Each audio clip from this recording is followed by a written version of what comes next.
Teaser అన్నారు, ఏకంగా trailer దింపేశారంటే. Okay, anyways మనకి ఇలాంటి స్టఫే కావాలి, నాకు మాత్రం వ్యూస్ కావాలి.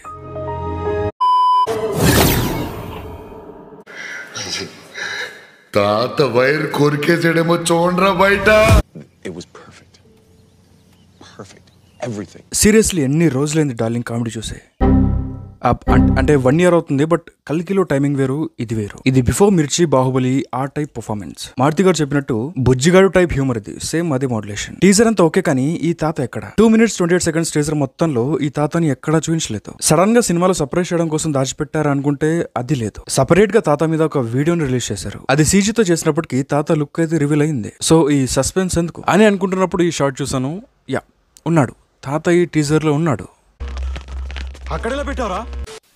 Overall teaser was okay, especially darling ఉన్న పోర్షన్స్ బాగున్నాయి. కానీ హానెస్ట్లీ స్పీకింగ్ డార్లింగ్ తప్పించి నాకు టీజర్ లో ఏమీ పెద్దగా అనిపించలేదు. మిగతా ఏ ఆస్పెక్ట్ నన్ను అంతగా హుక్ చేయలేదు. CGI VFX ని గట్టిగా వాడినట్టు తెలుస్తుంది. కొన్ని షార్ట్స్ లో అది ఓకే, ఎక్సలెంట్ ఉంది, బట్ చాలా షార్ట్స్ లో అది చాలా ఇన్కంప్లీట్ గా కనిపిస్తుంది. వీడియోలో డీటెయిల్ గా మాట్లాడుకుందాం, బట్ అయినా టీజర్ రిలీజ్ చేసి మంచి పని చేశారు. బికాస్ నాకు రాజాసాబ్ మీద హోప్స్ లేవు అసలు before the teaser. Honestly cinema Assam వెళ్ళిపోద్ది అనుకున్నా, కానీ టీజర్ చూసాక ఇప్పుడు అట్లీస్ట్ డార్లింగ్ టైమింగ్ కోసమైనా సినిమా చూడొచ్చు అన్న ఫీల్ వచ్చింది. సినిమా బడ్జెట్ 450 crores, టీజర్ లో ఆ స్కేల్ తెలుస్తుంది. అంటే డిస్నీ రేంజ్ CGI ఉండాలని ఏదో ట్రై చేస్తున్నారు, అక్కడే సగానికి పైగా బడ్జెట్ స్వాహ అయిపోద్ది, నో డౌట్. డిస్నీతో కంపేర్ చేసుకుని ఆ రేంజ్ క్వాలిటీ అచీవ్ చేయడంలో, పోటీ పడడంలో తప్పలేదు. I like that competitive spirit, I like that జోష్. Conviction is the key, but ఆ కన్విక్షన్ కి స్ట్రాంగ్ విజన్ తోడవాలి. ప్రాపర్ విజన్ లేకుండా ఏం చేసినా అతికించినట్టు ఉంటది. చాలా మంది టీజర్ వచ్చాక స్టోరీ గురించి, సినిమా గురించి చాలా మాట్లాడుతున్నారు. హర్రర్ మూవీలో స్టోరీ ఉంటది, ఏముండదు. చాలా వరకు హర్రర్ మూవీస్ అన్ని సిమిలర్ గా ఉంటాయి. ఒక మెయిన్ లీడ్ ఉంటాడు, ఆ లీడ్ చుట్టూ ఒక బ్యాచ్ ఉంటది, ఒక ఇల్లు, హాస్టల్లో, హాస్పిటల్లో ఉంటది, అందులో ఒక దయ్యం ఉంటది. అందులోకి ఇల్లు వచ్చిన తర్వాత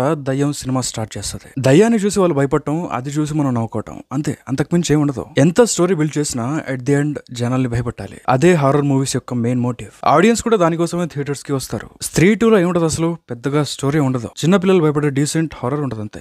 అమ్మ వరల్డ్ వైడ్ గా 800 crores కలెక్ట్ చేసింది, ఇండియాలో మాత్రమే 600 crores కలెక్ట్ చేసింది. సో స్టోరీ గొప్పగా ఉండాల్సిన అవసరం లేదు. అలా అని ఉంటే తప్పేం లేదు, బట్ ఈ కైండ్ ఆఫ్ సబ్జెక్ట్స్ లో ఆడియన్స్ కి మెయిన్ గా కావాల్సింది ఎంటర్టైన్మెంట్. చాలు, అది ఉంటే చాలు. డీసెంట్ హర్రర్ అని కొంచెం ఫన్ ఉన్నా నడిచేస్తుంది రాజాసాబ్. మారుతి మంచి స్టఫ్ డెలివర్ చేస్తుంటే పరిగెడుతుంది, ఎవరు ఆపలేరు.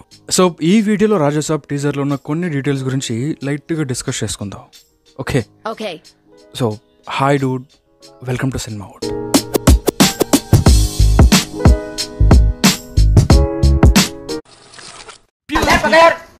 టీజర్ స్టార్టింగ్ లో ఒక రూట్ స్ట్రక్చర్డ్ హౌస్ ని చూడొచ్చు. ఆ హౌస్ డిజైన్ యూనిక్ గా ఉంది అండ్ సీజీతో చేసినట్టు తెలుస్తుంది. అండ్ ఆ ఘోస్ట్ పర్మనెంట్ గా ఉంటున్న ఇల్లు కూడా అయితే తాత నాలాగా నేచర్ లవర్ అనుకుంటా.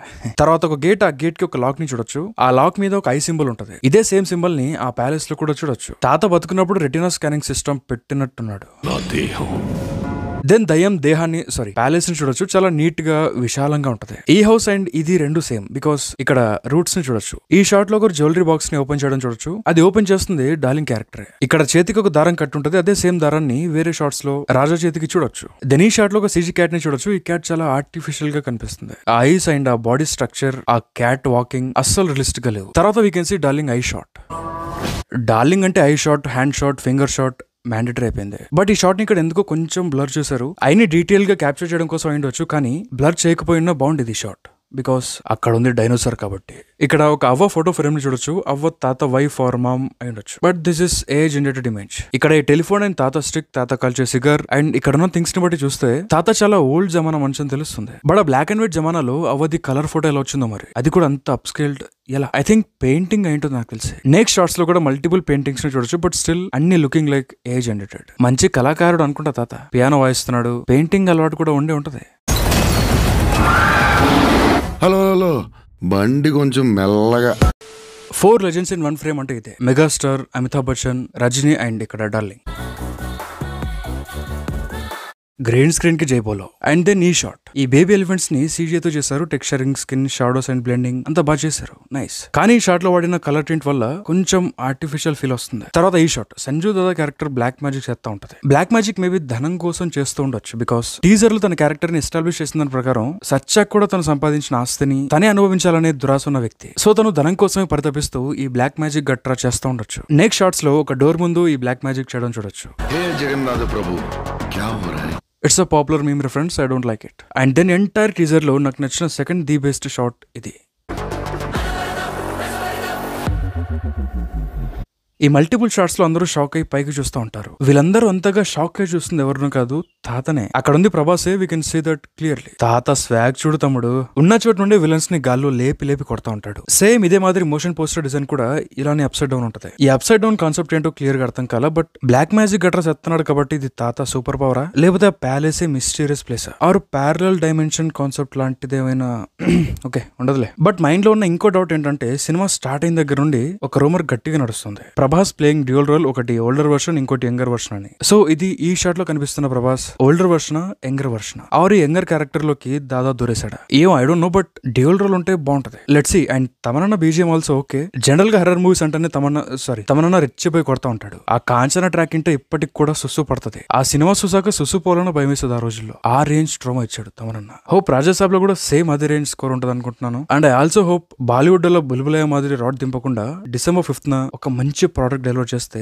అది హ్యాపీ. టీజర్ చూస్తుంటే ఆ ఫన్ అండ్ పాజిటివ్ వైబ్స్ వస్తున్నాయి. అండ్ మారుతి టైమింగ్ కూడా కొద్ది వరకు బానే ఉంటది. భలే భలే మొగాడివై, మహానుభావుడు, ఈ కైండ్ ఆఫ్ మూవీస్ లో కామెడీ బాగుంటది. I like those films. But ఈ సినిమాలో ఉంటుందో తెలియదు కానీ రాడ్ దింపకుండా ఉంటే చాలు. And yup, that's it. Teaser మీకు ఎలా అనిపించింది కామెంట్ చేయండి. అండ్ ఈ వీడియోపై మీ థాట్స్ ఏంటో కూడా కామెంట్ చేయండి. And by the way like చేసినందుకు thanks. And yeah, see in my next video. Till then enjoy your next moment.